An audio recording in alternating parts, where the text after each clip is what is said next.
अस्सलाम वालेकुम। आज की वीडियो बड़ी अहम वीडियो है। इस वीडियो को ध्यान से देखिएगा भी, शेयर भी कीजिएगा क्योंकि हर घर में बच्चे मौजूद हैं। ये वीडियो मेरी बच्चों से रिलेटेड है।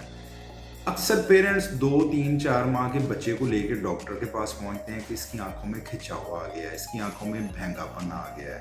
पहले तो ये बिल्कुल ठीक था जब पैदा हुआ है, अब क्या हुआ है इसको?